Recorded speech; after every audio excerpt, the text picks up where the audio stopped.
वाहिगुरु जी का खालसा, वाहिगुरु जी की फतेह।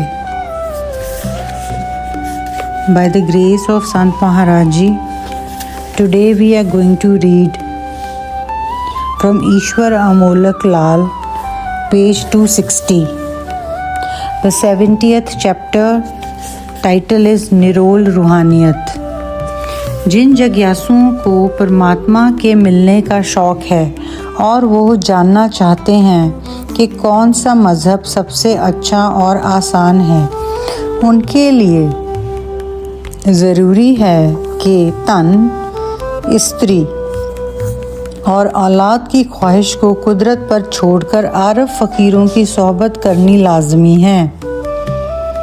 फ़कीरों और आरफ लोगों में से भी उस फ़कीर या आरफ की सोहबत करे जो कि शब्द सुरत योग का अभिलाषी और अनहद शब्द के मार्ग को जानने वाला हो, जिसने दृष्टि की साधना की है, यानी कि दोनों आँखों की पुतलियों को खींचकर अभ्यास की ताकत से एक किया हो और वैराग, संतोख, धीरज, विचार के अभ्यास को तरक्की देना और जो इनसे उल्ट अवगुण हैं उनको छोड़ देना चाहिए।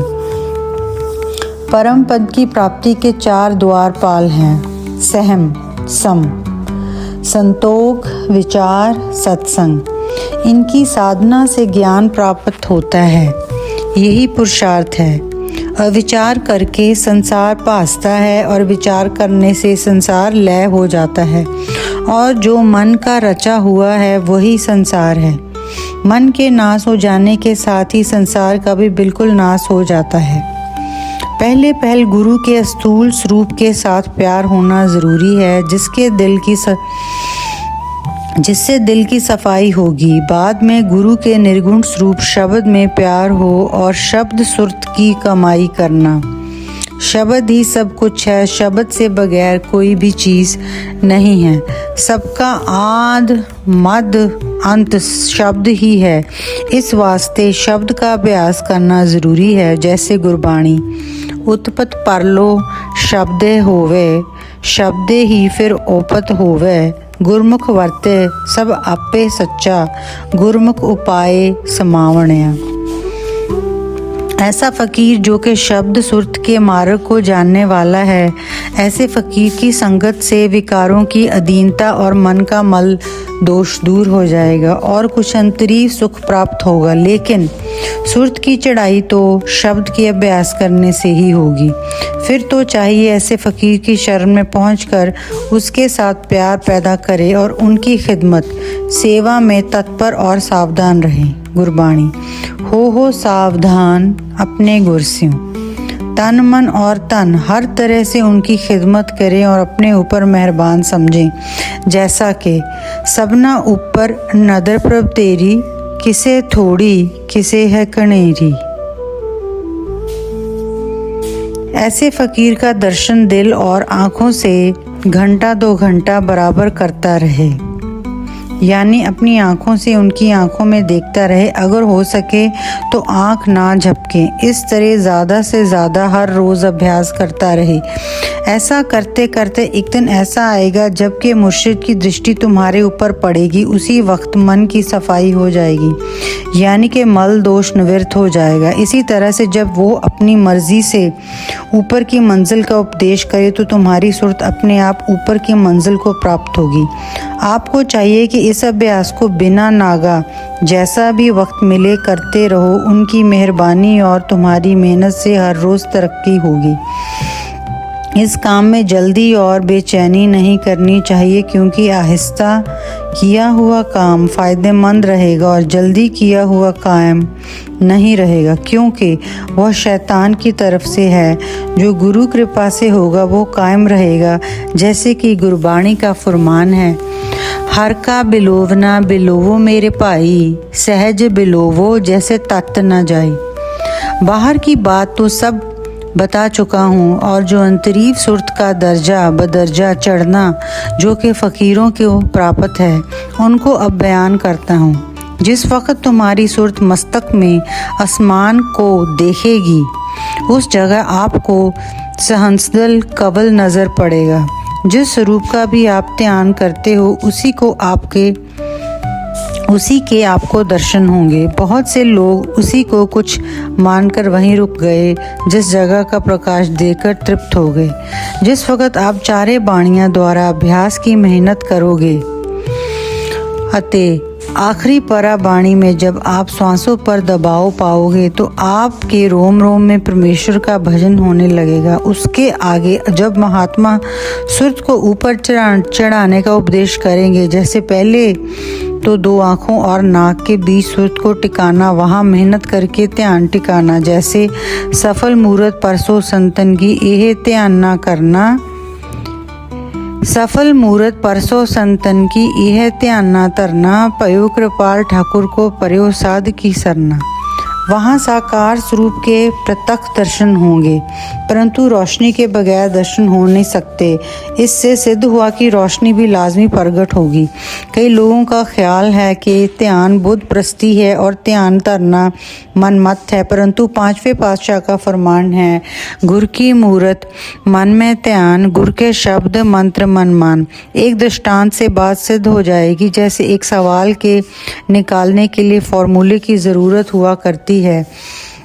सवाल के निकालने के लिए फर्ज करो 100 मानना पड़ेगा। जब सवाल निकल जाएगा तो फर्ज करो 100 का पता भी नहीं चलेगा कि कहाँ गया, ना ही उसकी ज़रूरत ही है। इसी तरह जब ध्यान परिपक्व हो गया और तरक्की का रास्ता सुरत को मिल गया तो अभ्यास के बल से सुरत आगे की अवस्था को अपने आप पकड़ लेगी और ध्यान पीछे रह जाएगा। कई लोगों का ख्याल है कि साधु संत की कोई ज़रूरत नहीं, परंतु गुरबाणी का फरमान है, गुरमुख सौ कर दोस्ती सतगुर सौ लाए चित, जम्मण मरण का मूल कटिए ता सुख होवती मित। जम्मण मरण का मूल कटिए ता सुख होवई मित। भाव सतगुर के साथ चित्त लगाने से पहले गुरमुख संत गुरसिख भगत ब्रह्म ज्ञानी साध जनादिक से दोस्ती भाव प्यार करना पड़ेगा, फिर ही जन्म मरण निवित्तर होगा। ये ठीक है कि शब्द गुरु सुरतुन चेला, परंतु स्थूल बुद्ध वाला जिज्ञासु इनको नहीं पकड़ेगा। उनके लिए स्थूल स्वरूप का ध्यान करना ज़रूरी है, फिर तो शब्द ही रह जाएगा। ये ध्यान रहे आज्ञा चक्कर में 3 नाड़ियाँ अलग अलग हैं, जैसे ईड़ा पिंगला और सुखमना 3 बसें एक ठाई, बेनी संगम तह प्राग मन मजन करे तथाई। लेकिन तीनों नाड़ियों में से 2 में तो सहंस दल कवल वगैरह तारे चंद सूरज आदि की रोशनियां दिखाई देती हैं। वहाँ जो नृत्य पैदा होती है वो नज़ारे देखती है और सुरत 5 प्रकार की आवाज़ें सुनती है। लेकिन तीसरी नाड़ी में कुछ नहीं है, उसमें तो अंधेरा है, परंतु सुरत तो बहुत से जिज्ञासुओं की उसमें भी चढ़ जाती है, लेकिन वहाँ सुनाई या दिखाई कुछ नहीं देता। गुरबाणी फरमान, जो ब्रह्मंडे सोई पिंडे जो खोजे सो पावे। नज़ारे कैसे हैं? जैसे कवल, जिना बात को बहुत अंदेसरो ते मिट सब गया, सहज सैन अर सुखमन नाड़ी ऊद कमल बिकसया। ऊद कमल जिस होए प्रगासा 3 सर्व निरंजन डीठा जियो, भ्रम खोयो शांत सहज उपस्वामी, प्रगास पया कौल खिलिया। गुर के शब्द कमल प्रगास्या हों में दुर्मत खोई। जब कमल प्रकट हो जाएगा तो ध्यान सहज ही टिक जाएगा, जैसे हृदय कमल प्रगास्या लागा सहज ध्यान। 2 तारे, तारा चढ़िया लम्मा क्यों नदर निहालिया राम, सेवक पूर करम्मा सतगुर शब्द दिखालिया राम। 3 चंद, गुर प्रसाद सहज कर पाया, मिटिया अंधेरा चंद चढ़िया। हर के संत जपियो मन हर हर लग संगत साध जना की, दिनियर सूर तृष्णा अगन बुझानी, शिव चरियो चंद चंदाकी। दान तेरे का चरणा तन चंद दी पाया, चंदो दिपाया दान हर के दुख अंधेरा उठ गया। सो ब्रह्मांड पिंड सो जान, मान सरोवर कर स्नान, पीतर अगन बनास्पत मौली सागर पंडे पाया, चंद सूरज दुए कर ही पीतर ऐसा ज्ञान न पाया। इसके साथ ही 5 तत्वों द्वारा आनंद शब्द 5 प्रकार से प्रकट होता है। जैसे जैसे सुरत बारीक नाड़ियों में से गुजरती है वैसे वैसे सुरीली आवाज़ें प्रकट होती हैं। गुरबाणी द्वारा अप तेज वाए पृथ्वी आकाशा तिनमें पंच तत्व कर वासा। कंटा जाका सुनिए चौकुंठ आसन जाका सदा बैकुंठ। तेरा जन नृत्य करे गुण गावे। रबाब पखावज ताल घुंघरू अनहद शब्द बजावे। बाजे बजे मृदंग अनाहत कोकल ही राम नाम बोले मधुर बैन अत सुहिया। मनसा मार मने में राखे सतगुर शब्द विचारी। सिंजी सुरत अनाहत बाजे कट कट जोत तुम्हारी। रामकली महला पंजवा। कर कर ताल पखावज नैनो माथे वजे रबाबा। करनो मद बांसुरी वाजे जेवा धुन अगाजा। नृत्य करे कर मनुआ नाचे आणे कूगर साजा। ये 5 प्रकार के शब्द हैं। ये बड़ा कठिन मार्ग है, बहुत ज़्यादा अभ्यास की ज़रूरत है, जैसे कि कबीर साहब का फरमान है। कबीर मुक्त द्वारा संकरा राई। दसे पाए मन तो मैगल होए रहो। निकस्यो क्योंकि जाए, परंतु गुरु कृपा से सहज ही पार हो सकते हो। कबीर ऐसा सतगुर जे मिले तुठा करे पसाओ। मुक्त द्वारा मोकला सहज आवो जाओ। आगे त्रिकुटीय स्थान है, वहाँ 3 नाड़ियाँ इकट्ठा होती हैं, वहाँ बहुत देर तक अभ्यास करना पड़ता है। बड़ी सख्त कालना से ये वज्र के किवाड़ खुलते हैं। 9 दरवाजे काया कोट है 10वां गुप्त रखीजे। वज्र कपाट न खुलनी गुरु शब्द खुलीजे। त्रिकुटी छूटे 10वां दर खूले तामन खीवा पाई। काची मटकी बिनस बिनासा जिस छूटे त्रिकुटी तिस निज कर वासा। त्रिकुटी के आगे है 10वां द्वार, वहाँ की लीला तो आश्चर्य ही है। कहो कबीर गूंगे गुड़ खाया, पूछे तो क्या कहिए वाली अवस्था है। वो ही जानता है जो वहाँ पहुँचा है और कोई नहीं जान सकता। जैसे 10म द्वारा अगम पारा परम पुरुष की काटी। ऊपर हाट पर आला आले पीतर थाती। पश्चिम द्वारे की सिल ओढ़ तहसील ऊपर खिड़की और खिड़की ऊपर 10वां द्वार। कह कबीर ताका अंत न पार। 10वें द्वार के आगे सुन मंडल है, उसका वर्णन कहने में नहीं आता। जैसे 5वें पातशाह ने श्री सुखमनी साहिब में फरमाया है, सुन समाद अनहत्य नाद कह न जाइए चरच बिस्माद। सुन समाद गुफाते आसन केवल ब्रह्म पूरनतः बासन। सुन मंडल के आगे तुरीय अवस्था है, जो कि संतों की निज अवस्था है। श्लोक 3 व्यापे जगत को तुरिया पावे कोई। नानक संत निर्मल पे जिनमन वस्या सोई। वहाँ संत और परमात्मा में कोई भेद नहीं रह जाता। राम कबीरा एक पे हैं, कोई न सके पछानी वाली अवस्था हो जाती है। प्रथमे त्यागी हौम्य प्रीत, द्वितीय त्यागी लोगा रीत।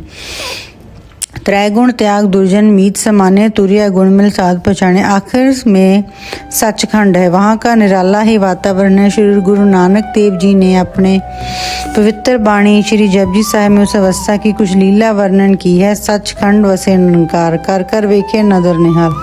तिथे खंड मंडल वर पण जेको कथे तो अंत न अंत। तिथे लो आकार जिव जो हुकुम तवे तिबकार। वेखे विकसे कार विचार नानक कथना करड़ा सार। गुरु साहब बताते हैं कि वहाँ के माहौल के बारे कुछ कहना मुश्किल है।